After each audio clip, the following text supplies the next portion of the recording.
নমস্কাৰ। যোৱাটো ক্লাছত আমি পৰিমেয় সংখ্যা আৰু অপৰিমেয় সংখ্যা এই সংখ্যাবোৰৰ দশমিক বিস্তৃতি সম্পৰ্কে অধ্যয়ন কৰি আছিলোঁ। অৰ্থাৎ সিহঁতৰ যিটো আমাৰ ডেচিমেল এক্সপানশ্যন সেই বিষয়ে অধ্যয়ন কৰি আছিলোঁ। আমি পাইছিলোঁ যিবোৰ আমাৰ পৰিমেয় সংখ্যা সেই পৰিমেয় সংখ্যাবোৰৰ ডেচিমেল এক্সপানশ্যন অৰ্থাৎ দশমিক বিস্তৃতি দুই ধৰণৰ হয়। এটা হৈছে আমাৰ পৰিসমাপ্ত, সিহঁতৰ দশমিক বিস্তৃতি কি হ'ব, এটা সময়ত গৈ পেলাই শেষ হৈ থাকিবগৈ। আৰু নতুবা কি হ'ব পাৰে, সিহঁতি অবিৰত আৰু পৌনঃপুনিক হ'ব পাৰে, মানে একেবোৰ সংখ্যাকে ৰিপিট মাৰি থাকিব আমাৰ। সেইটো আমাৰ কি আছিলে, যিখিনি আমাৰ পৰিমেয় সংখ্যা বা ৰেচনেল নাম্বাৰ সেইখিনি ডেচিমেল এক্সপানশ্যন বা দশমিক বিস্তৃতি। তাৰ ওপৰত আমি কেন্দ্ৰ কৰি পেলাই আমি আজি দুটা উপপাদ্য পঢ়িম আৰু সেই উপপাদ্যটোৰ পৰা কেইটামান অংক সমাধান কৰিম। আজি যিটো উপপাদ্য হৈছে প্ৰথমটো উপপাদ্য 1 বা থিয়ৰিয়াম 1। ধৰা x equals to p divided by q এটা ই সংখ্যা পৰিমেয় সংখ্যা।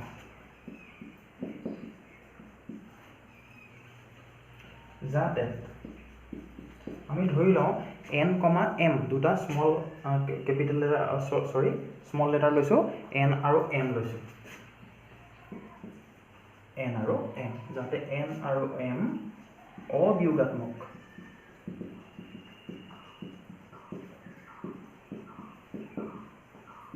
সংখ্যাৰ ক্ষেত্ৰত। এতিয়া চাবা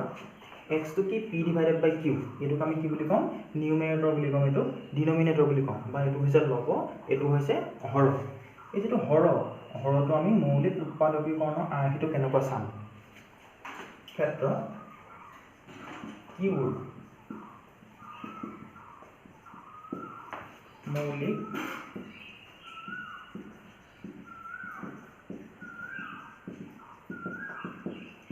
উৎপাদকীকৰণৰ আৰ্হি, যদি ইয়াৰ যদি আৰ্হিটো দুটা স্মল লেটাৰ n আৰু m ৰ কাৰণে এনেকুৱা ধৰণৰ হয়, 2 to the power n 5 to the power m, উৎপাদকীকৰণৰ আৰ্হি যদি ইমান হয়, তেন্তে আমি সংখ্যাটো কি লৈছিলোঁ, x হিচাপে লৈছিলোঁ, হয়নে? তেন্তে x ৰ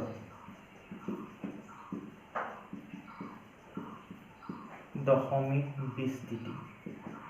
আমি হৰটোৰ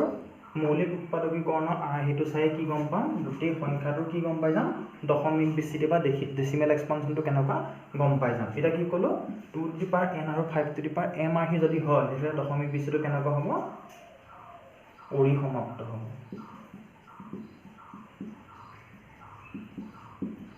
বা সাৱধি বুলি কওঁ আমি। অৰ্থটো কি, তাৰ দশমিক বিস্তৃতি এটা সময়ত গৈ পেলাই শেষ হৈ থাকিব। আমি পাইছোঁ যে পৰিমেয় সংখ্যাৰ দশমিক বিস্তৃতি দুটাই হয়, এটা কি পাইছোঁ, সাৱধি, আনটো হৈছে নিৰৱধি পৌনঃপুনিক। এইটো উপপাদ্যক আমি এতিয়া কি কৰিম, ইংলিছত লিখিম। Let x equals to p divided by q is a rational number for n, m non-negative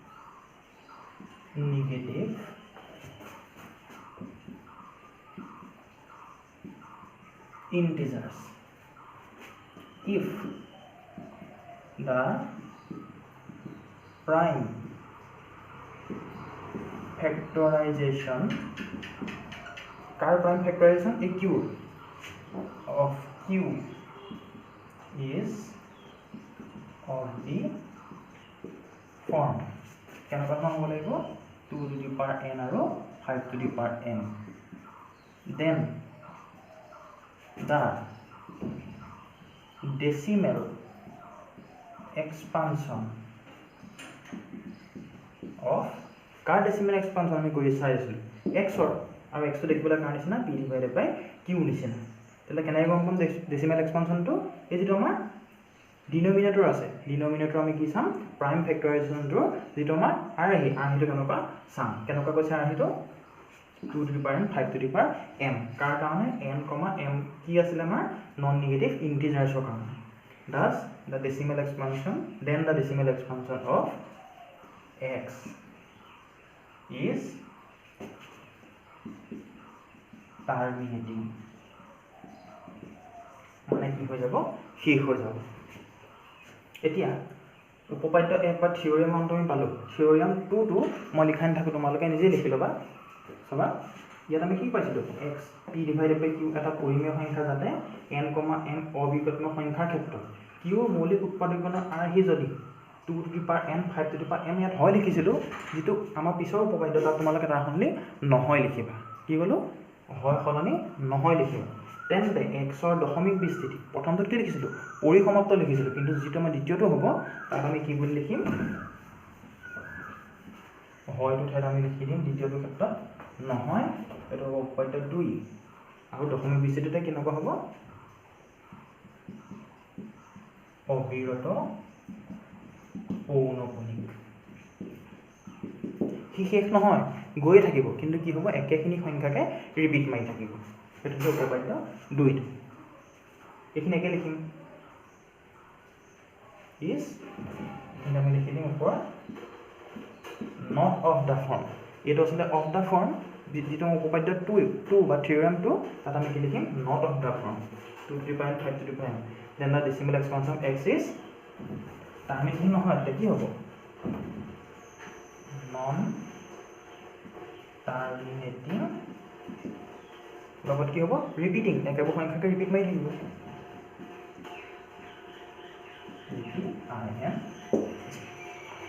এতিয়া হবে এই যেটো আমি থিওৰেম পালো থিওৰেম 1 আৰু থিওৰেম 2 ইয়াৰ পৰা আমি দুটা সিদ্ধান্ত লাহিলো যে পৰিমেয় সংখ্যাবোৰৰ দশমিক বিস্তৃতি বা ৰেশনেল নাম্বাৰবোৰৰ ডেসিমেল এক্সপানশন সদায় দুই ধৰণৰ হয় কি হয় প্ৰথমটো আমি কি পাইছিলো সাৱধি বা শেষ হৈ যাব বা পৰিসমাপ্ত বুলি কৈছিলো আৰু এটো কি পাইছিলো নিৰৱধি পৌনপুনিক সংখ্যাখিনি গৈ থাকিব অবিৰতভাৱে কিন্তু একেবোৰ সংখ্যাৰে ৰিপিট মাৰি থাকিব তো যদি ইংলিছত কম কি হ'ব প্ৰথমটো কি পাইছিলো টাৰ্মিনেটিং হ'ব আৰু পিছৰটো কি হ'ব নন টাৰ্মিনেটিং ৰিপিটিং এই দুটাই এটা ইটা উপপাদ্যৰ ক্ষেত্ৰত আমি কেন্দ্ৰ কৰি পেলাই কেইটামান কুৱেশ্যন সলভ কৰিম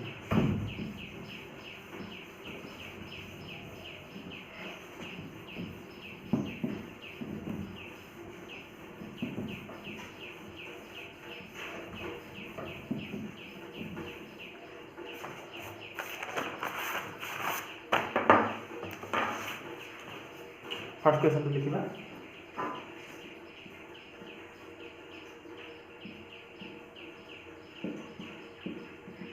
दीर्घ हरण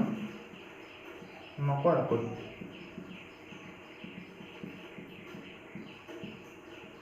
তলৰ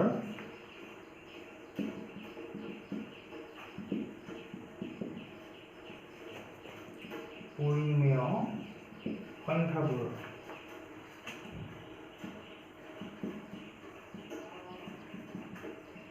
দশমিক বিস্তৃতি সাৱধি নে নিৰৱধি পৌনপুনিক লিখা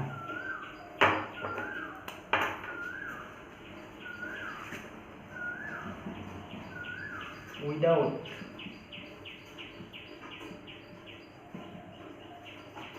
performing the long division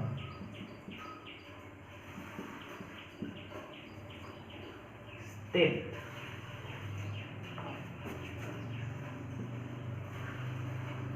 whether the following rational numbers will have a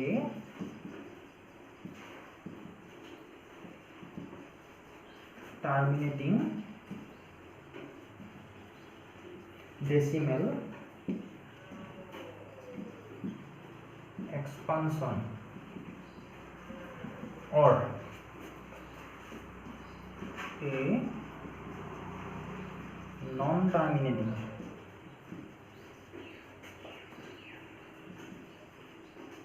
repeating decimal expansion আমাক কি কৰিবলৈ মানা কৰিছে দীঘলীয়াকৈ হৰণ কৰিবলৈ বা ডিভিজন কৰিবলৈ মানা কৰিছে কেৱল আমাক ডিনমিনেটৰ চাই বা হৰত চাই পেলাই আমাক চাবলৈ কৈছে কি হ'ব সাৱধি হ'ব নে নিৰৱধি পৌনঃপুনিক হ'ব বা টাৰ্মিনেটিং ডেচিমেল এক্সপানশ্যন থাকিব নে non terminating repeating decimal expansion থাকিব কুৱেশ্যনটো লিখি ল'ব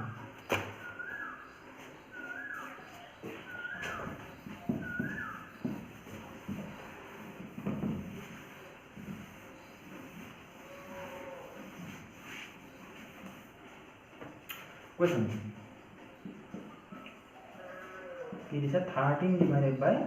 3125 ইয়াক আমি সমাধান কৰিম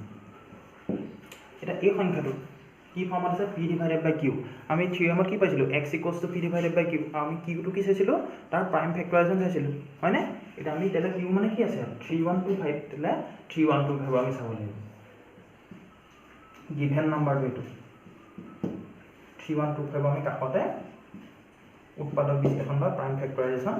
কৰি চাম ইয়াক কিহে ডিভাইড যাব 5 ৰে যাব 6 টাইমছ হ'ল 30 হ'ল 1 ক্যাৰি কৰিলে 12 হ'ল 5 ৰে 12 কেবা যাব দুবাৰ যাব 2 গলি গ'ল 25 হ'ল 5 ৰে 5 বাৰ 625 আকৌ 5 ৰে ডিভাইড যাব 5 ৰে 1 টাইমছ হ'ল 1 ক্যাৰি কৰিলে 12 হ'ল 2 টাইমছ হ'ল 2 ক্যাৰি কৰিলে 25 হ'ল 5 টাইমছ যাব 5 रे किमान যাব ইয়াত 25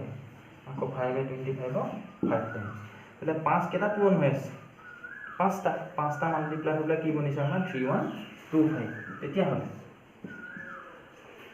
ইয়াক আমি কি বুলি লিখিব পাৰিম 5 টু দি পাৱাৰ 5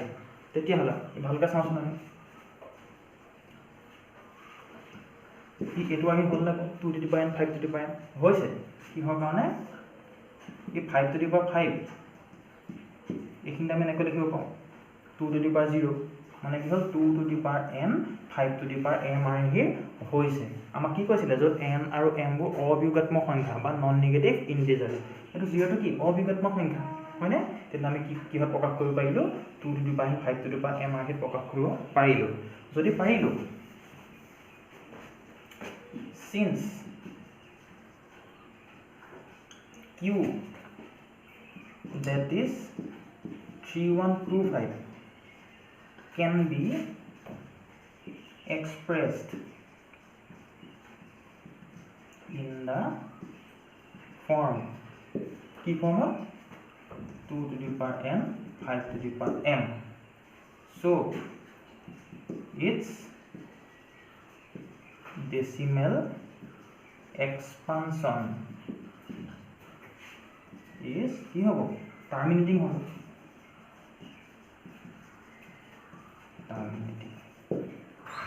কি গম পালো ইয়াৰ ডেসিমেল এক্সপানশনটো এটা সময় গৈ পেলাই শেষ হৈ যাব সেইটো আমি কি বুলি কৈছো টাৰ্মিনেটিং বুলি কৈছো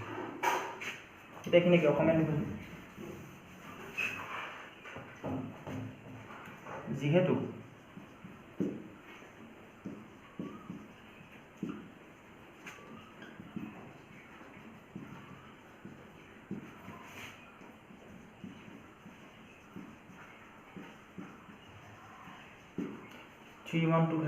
थ्री वन टू फाइव मौलिक उत्पादकीकरण 2 to the power n 5 to the power m आरहे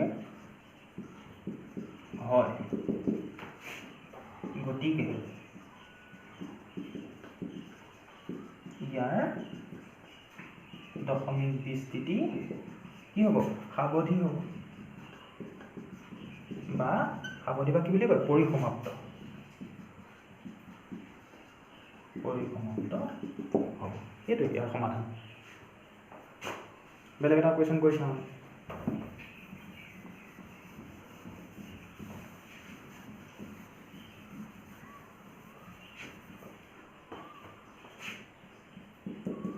Question 2 64 divided by 455 64 divided by 455 solution কি কৰিম আমি 455 ফেক্টৰাইজেশ্যন কি হেৰি ভাই যাব 5 45 9 টাইম গ'ল 5 1 টাইম গ'ল ইয়াক কিহে ডিভাইড যাব 7 যাব 7 * 7 2 কেৰি গ'লে 21 13 টাইমছ যাব কি পাইছিলো 64 ডিভাইডেড বাই 455 মানে 450 এটো কাৰ মাল্টিপ্লিকেশ্যন 7 5 আৰু 13 7 * 5 * 13 তেতিয়া হলে ইয়াত অকল 2 আৰু 5 আছে জানো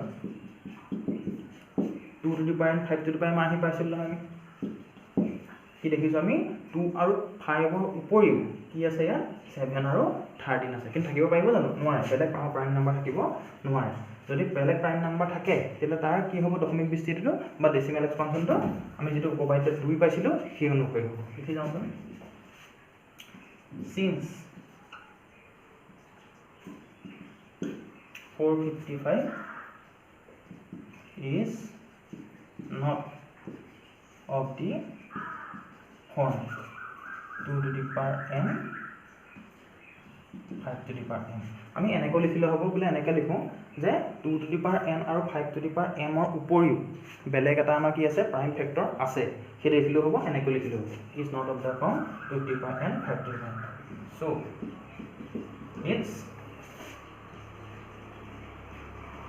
decimal expansion is কি পাইছিলো আমি সেকেন্ড উপাদ্য মতে non terminating repeating বা recurring বুলি কয় non terminating repeating এটো আমি অকমান লিখিম যেহেতু 455 ৰ মৌলিক উৎপাদক বিশ্লেষণ 2 আৰু 5 ৰ উপৰি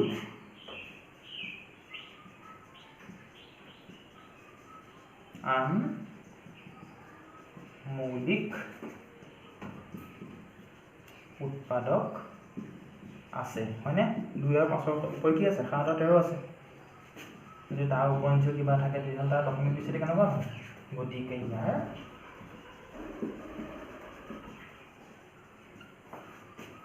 দশমিক বিস্তৃতি নিৰৱধি পৌনঃপুনিক এটো ইয়াৰ সমান এটো লিখিবা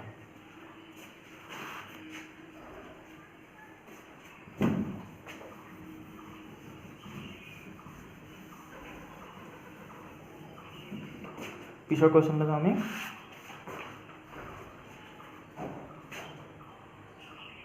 কোৱেশ্চন নম্বৰ 2 তলৰ সংখ্যাবোৰ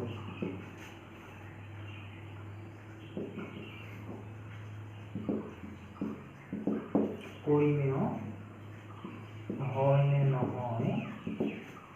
কোৱা কিছুমান সংখ্যা আমাৰ দশমিকত দিয়া থাকিব সেই সংখ্যাবোৰ পৰিমেয় বা ৰেচনেল হয় না আমাৰ সুধিছে decide whether the following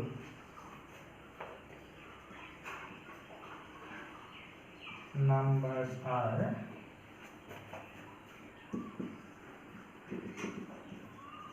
rational or not. एक number question 43.12345678 question number 2 .1201 20001 200 1 2 4 side 0 dot dot 3 number 43.12345678 ওপৰত আকনি 12 ডাল দি দিছে